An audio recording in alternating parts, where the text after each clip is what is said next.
If you're a Gradius fan in North America, you may have noticed a distinct lack of fresh additions to the series in the last 7 years or so. Barring the Gradius collection on Sony's PlayStation Portable, which compiled 5 10-plus-year-old games on one UMD, and the WiiWare Gradius Rebirth, which director's cuts a bunch of past game stages, the exact number of new Gradius-style games to be released since Gradius 5 in 2004 is exactly 0. Well, until now, that is. After a 7-year void, shooting fans in North America finally have a new Gradius game to call their own. Well, sort of. Following the footsteps of the Parodius series, Otomedius Excellent is actually the second game in this particular subset of titles, and offers all of the core Gradius mechanics fans know and love. And then adds a gratuitous amount of cleavage to the mix. You'd never know from the manual that there's actually a story to this game.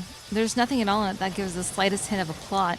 But, as it turns out, the girls of St. Gradius Academy are called on to deal with Dark Force, a powerful deity intent on destroying the world. Personally, I'm a mixed fan of the Gradius series. While games like Life Force tend to kick my ass, the Parodius games feel much more accommodating to everyone.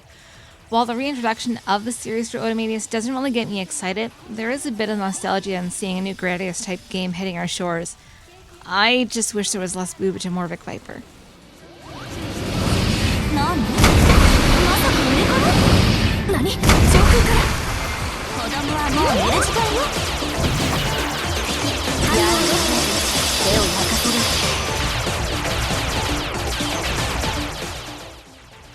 The gameplay in Otomedius Excellent is as you might expect from any Gradius title. You have an ability bar at the bottom of the screen which has various power-ups such as shields, lasers, and the series trademark options, which will mimic your movement and firepower.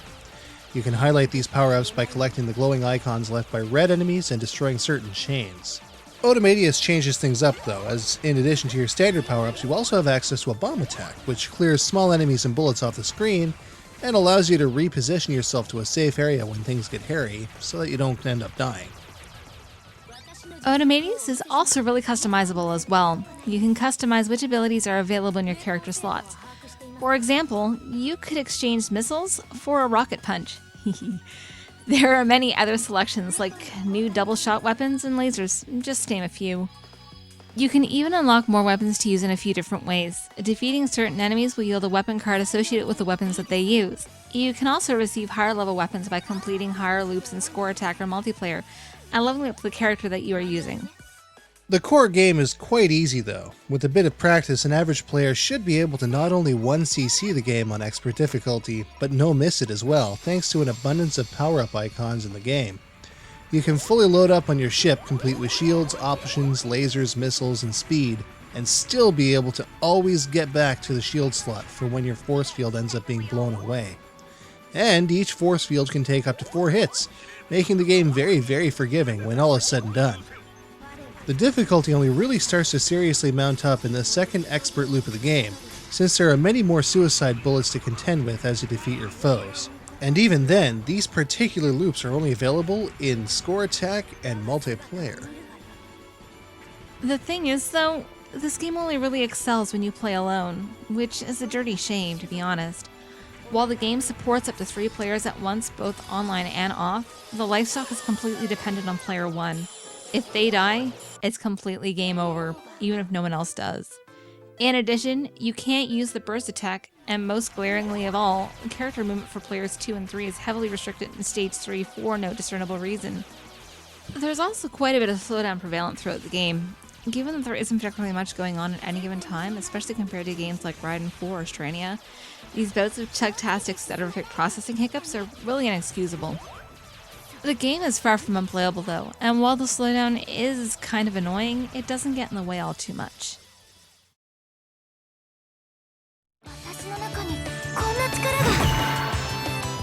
The scoring in Otomedius Excellent actually serves no purpose at all, other than increasing your character's rank at the end of your play session.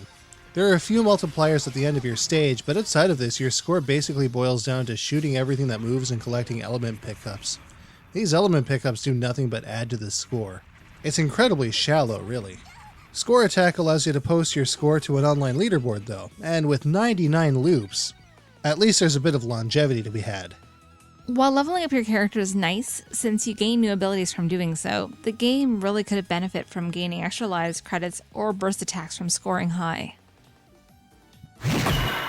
Otomedius Excellent has a ton of DLC, and it is not cheap. Basically, it boils down to whether or not you enjoy the sounds of other Konami games. Each character in the game has an alternate soundtrack based on them available. At 440 Microsoft points, the casual player may need to pick and choose. For my money, I'd recommend the Madoka, Titanium, and Poinie Esmeralda discs. You should also avoid Strarf's disc, with its lazy, boring garbage tracks by Justin Lassen. They're supposed to come from Gradius 5, a game with a Hitoshi Sakamoto soundtrack. You just don't mess with the greats. Speaking of Strarf, both she and Kokoro Belmont are downloadable characters that aren't actually found on the disc, but can still be spied in the intro. It's a bit shady, but they're still worthwhile to have. They both weigh in at 400 Microsoft points apiece, but there's just something cool about playing with a Castlevania-themed ship, both in design and in weaponry. Then there are the extra costumes. As of this recording, there are 4 available: Anoa's St. Gradius uniform, Tron's legendary pilot costume, and Madoka's dynastic dress from Pop and Twinbee, and Twee's heirloom dress for just 160 Microsoft points apiece. They allow for additional weapons to be unlocked, as well as extra concept art when you beat the game on Expert.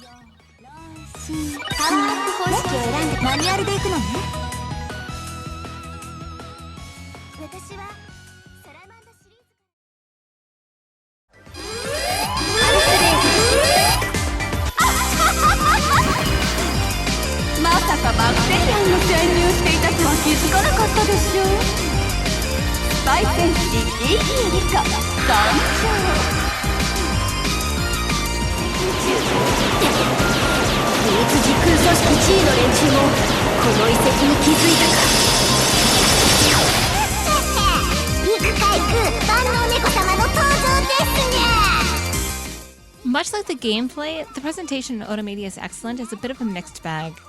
While the stage elements and characters in the game are sharp and well-defined, the shots from both you and your adversaries often blend in with the background, leading to more than a few cheap shot deaths. The soundtrack is also a bit wishy-washy.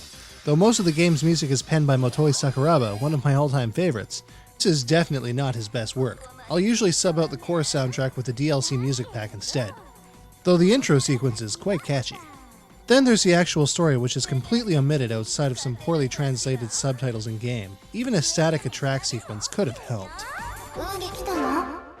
Finally, there's the character design.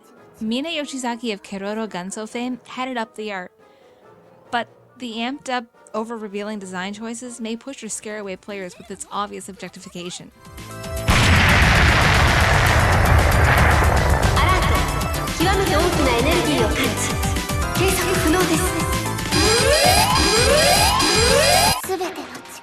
Otomedius Excellent absolutely needed to be a special game. It may very well be the final home console shmup we'll ever see come to retail in North America, unless Konami shows a bit of mercy and gives us Gradius 6 somewhere down the line. Will it be the very last of its kind we may see? Well, let's see how it stacks up.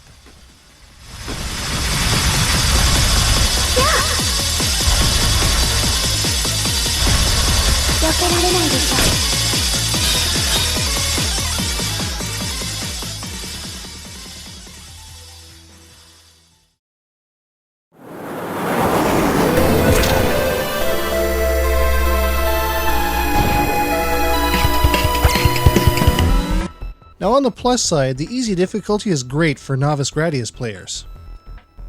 The customizable ability sets and tons of unlockables enhance replayability. There's also 3-player online and local co-op gameplay that extends your play experience. And the cool interchangeable DLC soundtracks keep the game sounding fresh. Otomedius Excellent isn't without its problems though. Lackluster default presentation and poor localization mar what should have been a great package. Not to mention, the character design borders on the creepy. And as nice as 3-player online and local co-op is, the multiplayer is inherently broken. Now despite these rather heavy flaws, the game is still very playable in single player. With that said, it just barely squeaks into the recommended category. Now you should still be able to find this game at retail for $49.99. And it's available in a special edition which includes an art book, a soundtrack CD, and a fairly creepy pillowcase. But then again, this might be the very last time we see something like this on a home console. At least in North America, anyway.